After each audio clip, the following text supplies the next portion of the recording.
Please continue to do the exercise.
Ask yourself, now the third part, ask yourself when and how you acquired this negative image.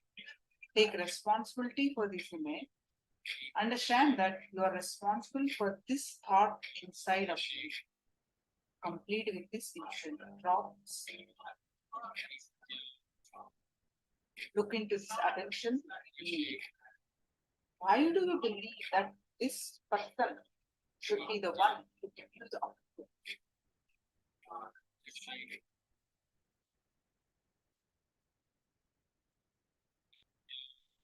So finish this exercise.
So please complete this few more minutes.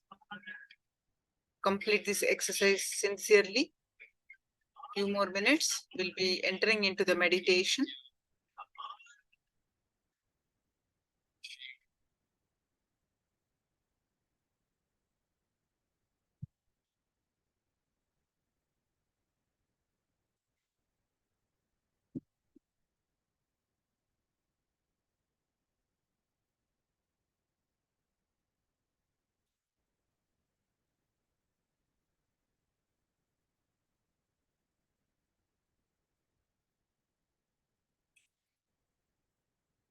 Few more minutes to go. Please complete this exercise.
You can post once you are done. Post in the chat that you are done.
If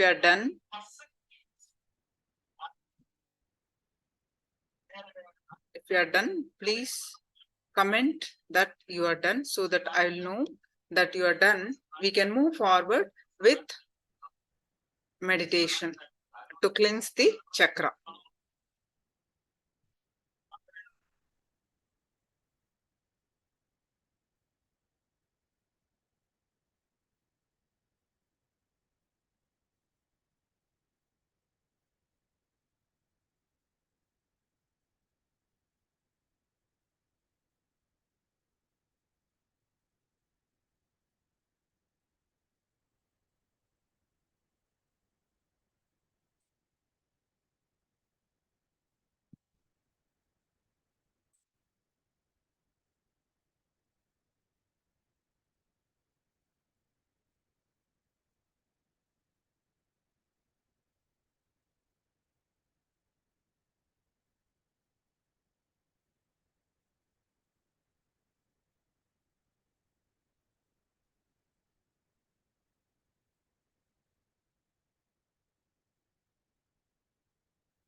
Can you all?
Thank you so much for confirming.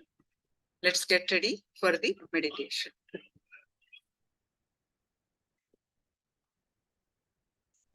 Alvarado also done. Wonderful. Thank you all for confirming.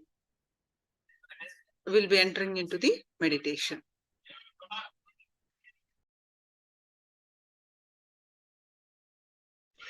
Get your eye bands ready. Don't tie it now. Once I explain, you can tie your eyes with eye band. Right now, no need to tie.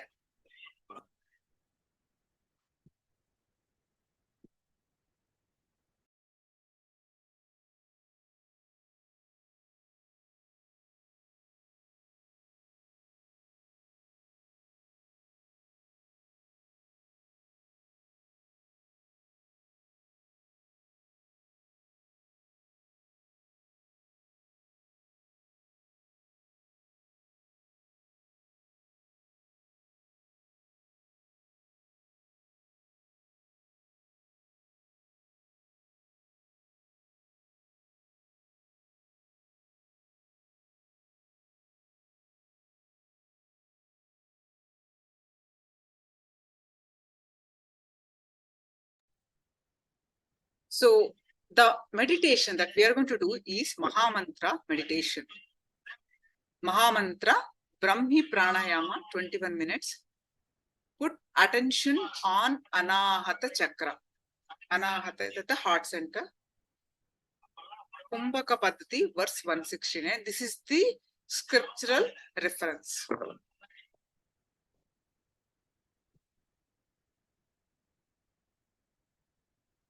Inhale, I'm just reading out the meaning of the scriptural reference. Inhale rapidly, producing the sound of a black bee sound. Exhale slowly with the sound of a black bee. After retaining the breath, this is called Brahmi Kumbhaka, which produces ecstasy. The scientific evidence, Anahata Chakra is near the heart and is associated with love. The humming meditation, the scientific evidence shows that positive vibration stimulates the brain fluid to produce hormones like dopamine that produce a feeling of joy, love, and ecstasy. Mahamantra makes your mind sthira. Sthira means firm. The mind is always oscillating with thoughts. This meditation makes your mind still and making it enter into the zone of no mind. It is like a jumping board to enter into infinity. This meditation should be done on an empty stomach, either alone or as a group. Total duration is 30 minutes. stress total involvement and awareness of meditation. In this case, humming. Meditator should become the humming. Meditator may feel vibration in various body parts. Tell them to expect it. Not to worry or focus, just focus on humming. The energy may cause coughing, hiccuping. This is normal. Let them cough, go back to humming. Whatever happened, go back to humming. Wear eye band and close your eyes. Sit cross-legged in a comfortable position on the floor. Your head, neck, back, spine should be in a straight line. Those of you who are not able to sit on the floor may sit on a chair. Feel relaxed and close your eyes. Even after we close our eyes, we see the forms and images from behind the balls. So before even starting the humming, to reduce the thoughts, we freeze verbalization and visualization. For that, there are some instructions you just follow. Just visualize. To stop the visualization, you visualize your eyeballs have become stones. Even after your eyes are closed, we see the forms and images form from behind the eyelids. To tackle this, imagine that your eyes have become stones. Lock them mentally without physical effort.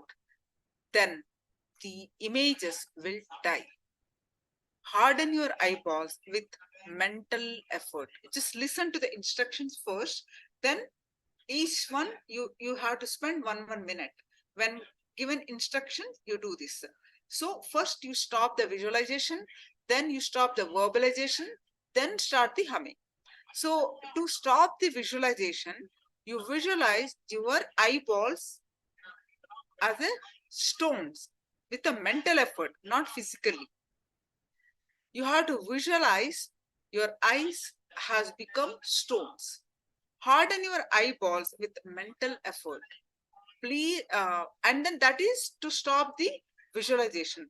And verbalization, you need to lock the tongue.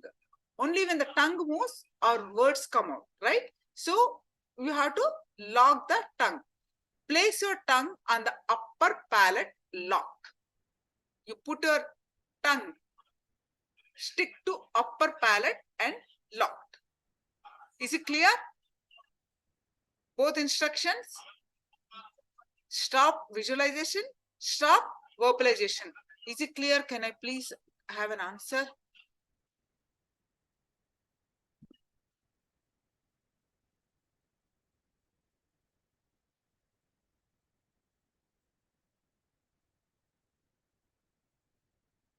So this will stop verbalization. When you lock the palate,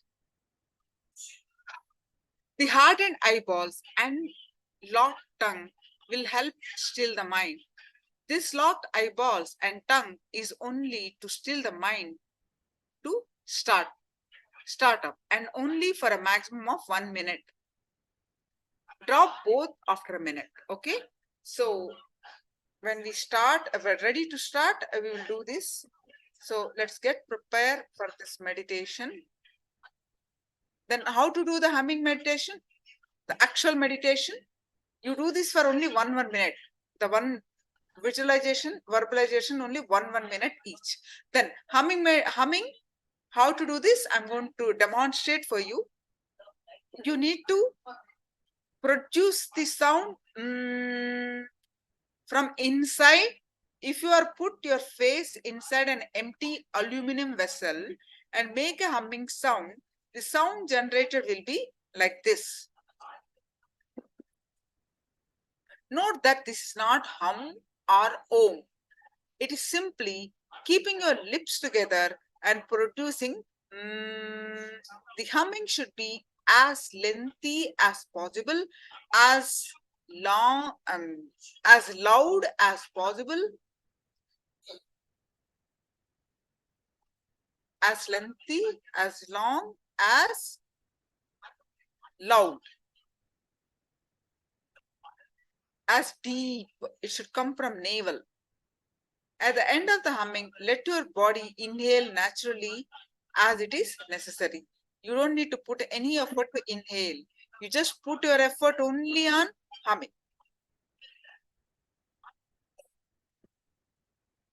Humming should start from the navel and should be as deep as possible. It should be as loud as possible, as long as you can keep it while exhaling. Don't make an effort to take in deep breaths. The body itself will take the breath when needed. Don't become tense. Just do it in a playful mode. Put in your whole being and energy into creating this vibration. Imagine that you are a 5-year-old child. You will then do the humming realistically. Try to minimize the gap between the humming sounds. After some time, you will feel that the humming continues without your effort and that you have become simply a listener.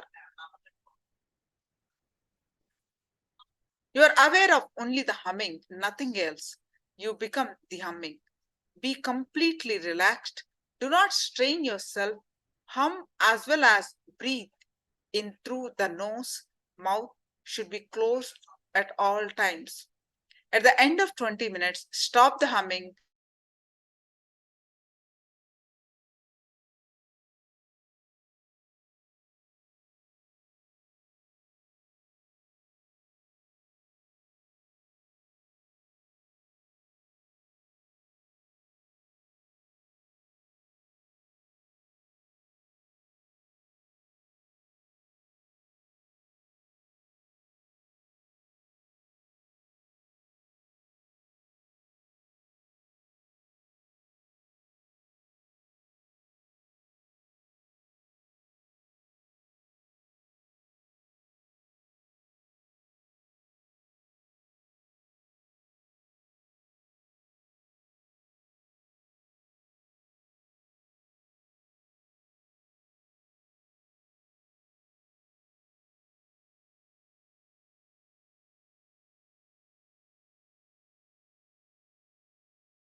Yes, get ready for the meditation.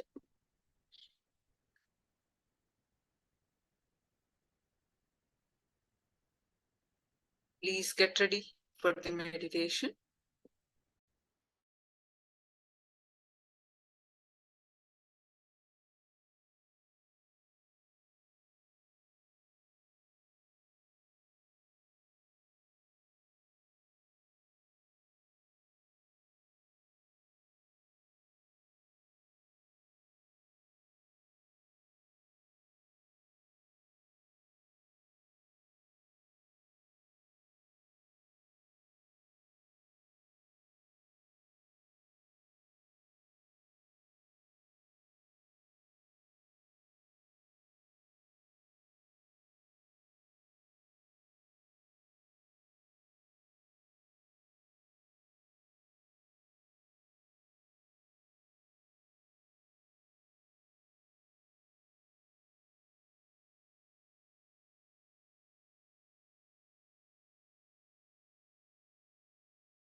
stop the movement.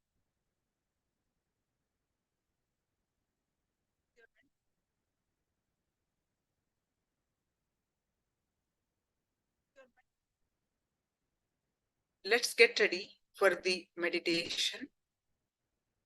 For the next 1 minute, first tie your eyes with eye bands.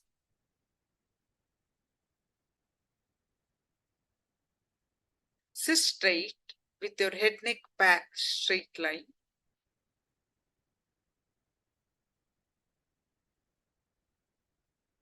Now, for next 1 minute, visualize your eyeballs have become stones. Not physically, put your mental effort to visualize that your eyeballs have become stones. To stop the visualization,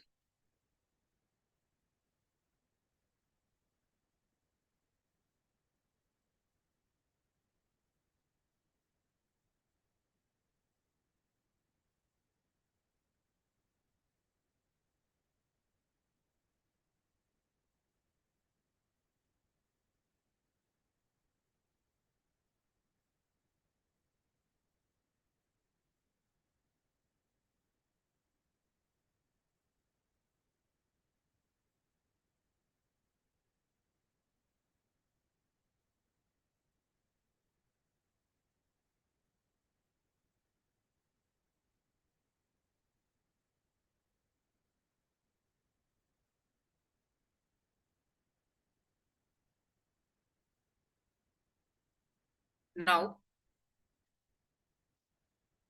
lock your palate to take it up. Lock your palate. Lock your tongue to upper palate. To stop the verbalization, the next 1 minute.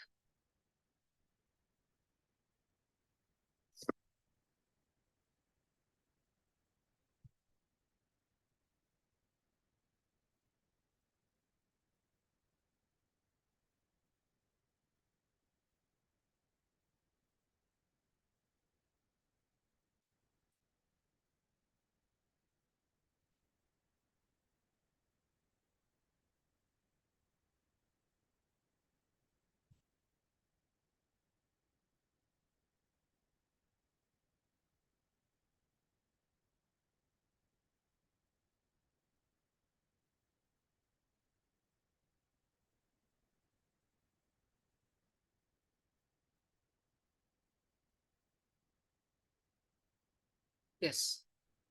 Now, start humming as long as possible, as loud as possible, as deep as possible. Now you can start humming.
Shanti. Shanti.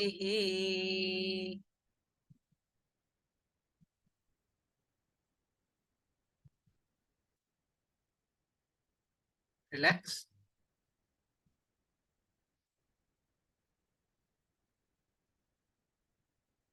You can share your experience, whatever you feel you experienced in this meditation.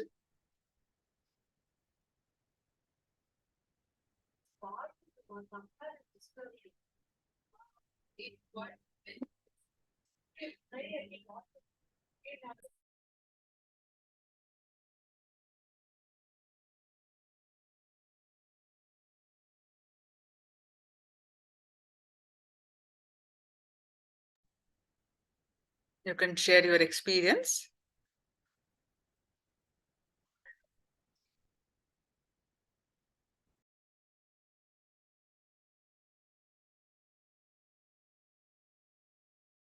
Then we'll move on to next round of power manifestation.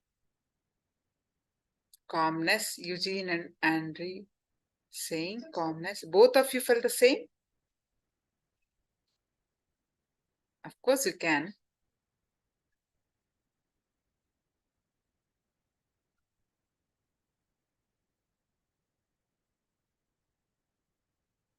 Wonderful.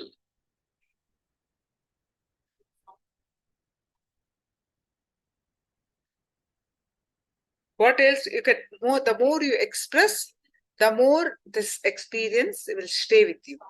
And this meditation you can do even half part also. I mean to say, every 11 minutes you can do, like 7 minutes plus 4, or 7 minutes, 3 minutes. 7 minutes Mahamantra and 3 minutes awareness. So every day you can do this and you can see the result. This is a very famous meditation. Very powerful, simple meditation. Alvarado. I had a beautiful and powerful breakthrough. Can you please share? Can you please share? Type it, please.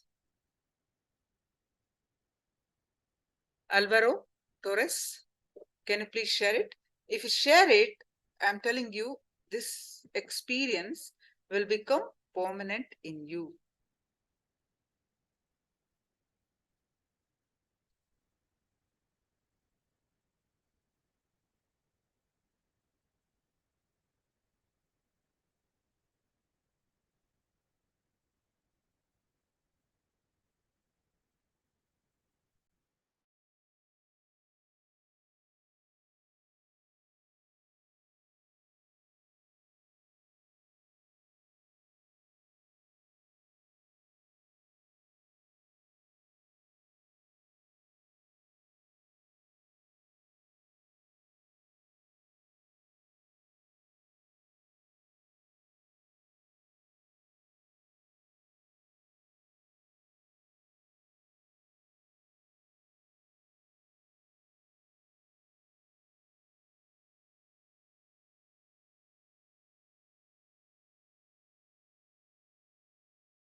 Yes, Alvaro Can you please share?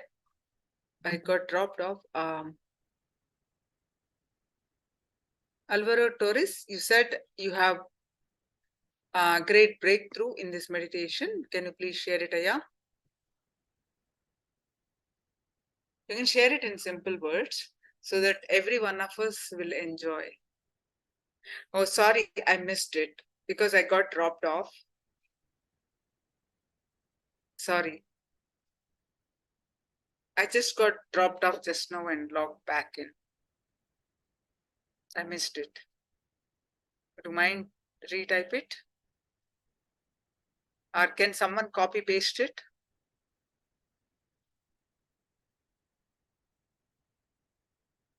Someone just copy paste it, please.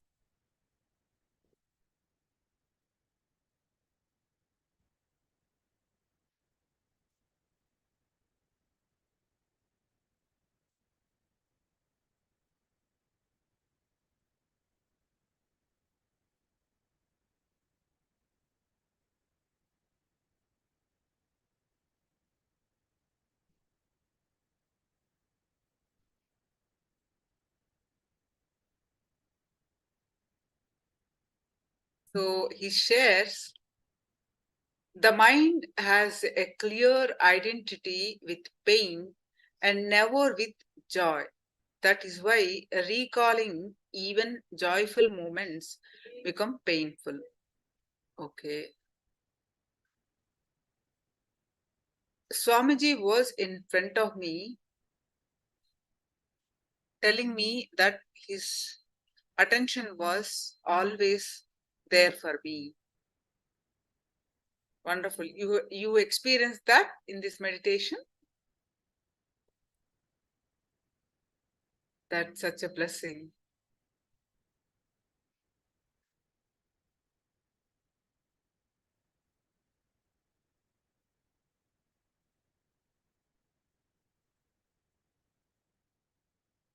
That's beautiful.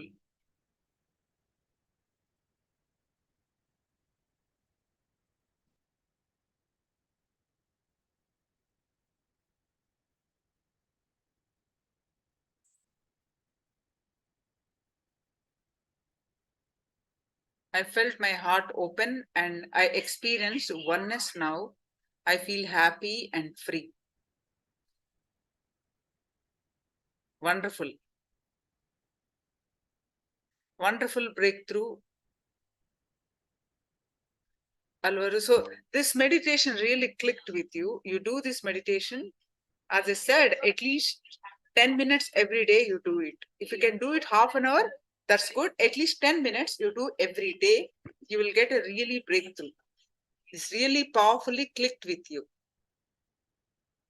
I have always seen when people do it sincerely without thinking,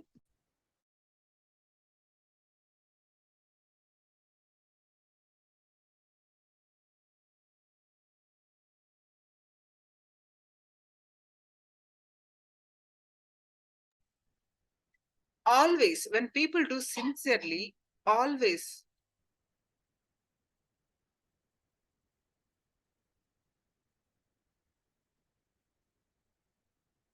Swamiji gives the breakthroughs. Your intensity and sincerity, taking responsibility for your life, will always yield results. Wonderful. Now, let's move on to the power manifestation, our next session. We are going to do the new power called remote vision. How do we manifest this power is, what is this power about? It is also through third eye only, but we manifest different powers. This power, through this power, you will be able to see the items which are placed distance, items which are not near us, items which are placed at a distance. So that is the remote vision. So the same, you experience the oneness, same method, you experience the oneness space with Swamiji. With that oneness space, you scan through your third eye the same way. Here, the power you manifest is, you scan through the third eye and find out the items which are at a distance, which are thousands of kilometers away. You should be able to identify those items. Anything actually, a picture, anything. So how we are going to manifest this? I'm going to keep some items on my left side. Okay, some 5 items on my left side. I'm sure I'm thousands of kilometers away from you, right? So this remote vision. Okay, so let's start manifesting the power of remote vision. Now, for this, please post your powerful cognitions. As always, we start with the posting the powerful cognitions from Living Enlightenment book. Please go ahead and post your powerful cognitions from Living Enlightenment book.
from whatever quality of consciousness we see that appears as our reality.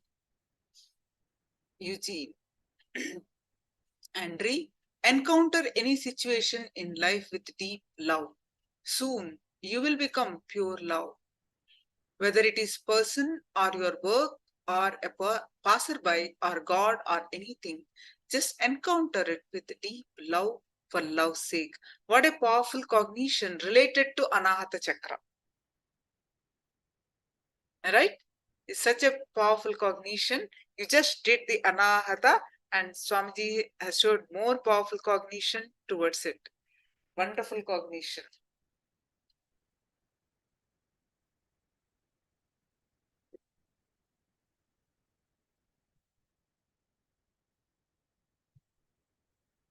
All right. So now, sit straight. Now let's move on to the power manifestation of the remote vision.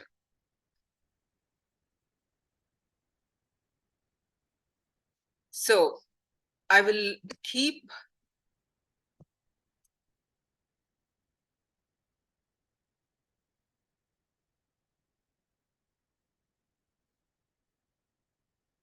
how I'm going to do it is I will keep some objects on my left hand side. I start keeping already 5 objects. Don't say phone. Okay. Phone, pen. These are all common things everyone will have. Okay. So do not say those things except phone. Phone, if you say phone, definitely will be there, but that is not considered as manifestation.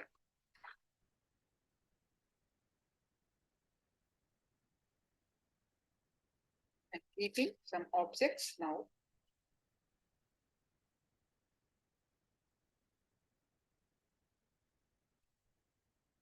Now, you please sit straight with your head, neck, back, straight line.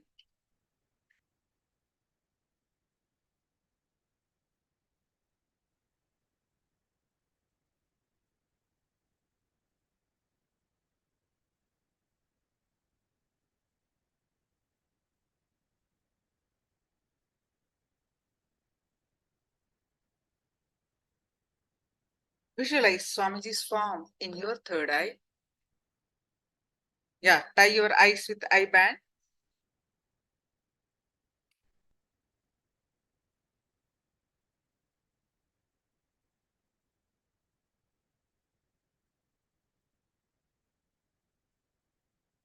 Tie your eyes with eye band.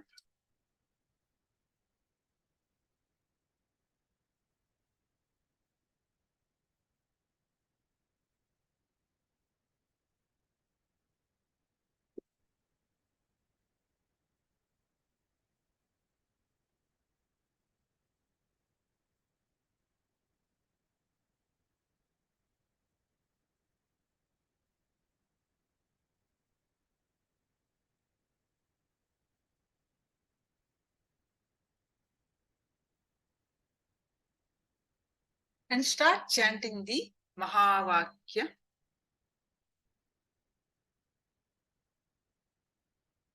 And experience the space of oneness. With that space of oneness, scan through the third eye and find out the objects which are on my left side only. Which are on my left side and manifest the power of remote vision. Chant the Mahavakya.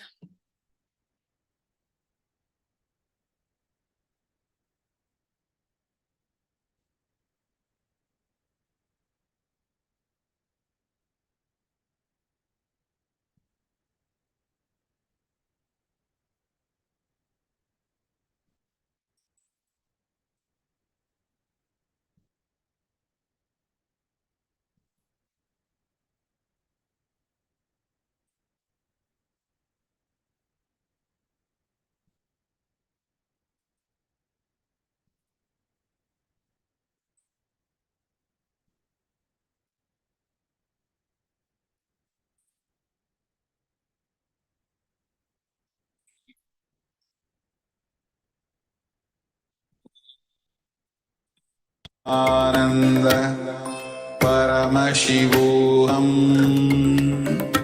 ॐ नित्यानन्द परमशिवोऽहम् ॐ नित्यानन्द परमशिवोऽहम् ॐ नित्यानन्द परमशिवोऽहम् ॐ नित्यानन्द परमशिवोऽहम् ॐ नित्यानन्द परमशिवोऽहम्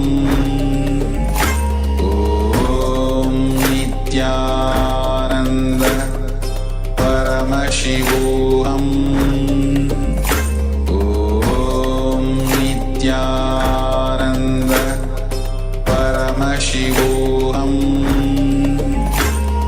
ॐ नित्यानन्द परमशिवोऽहम् ॐ नित्यानन्द परमशिवोऽहम् ॐ नित्यानन्द परमशिवोऽहम्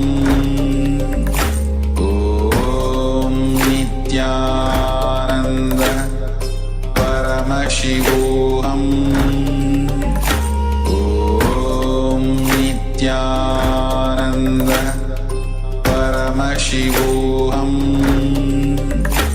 ॐ नित्यानन्द परमशिवोऽहम् ॐ नित्यानन्द परमशिवोऽहम् ॐ नित्यानन्द परमशिवोऽहम्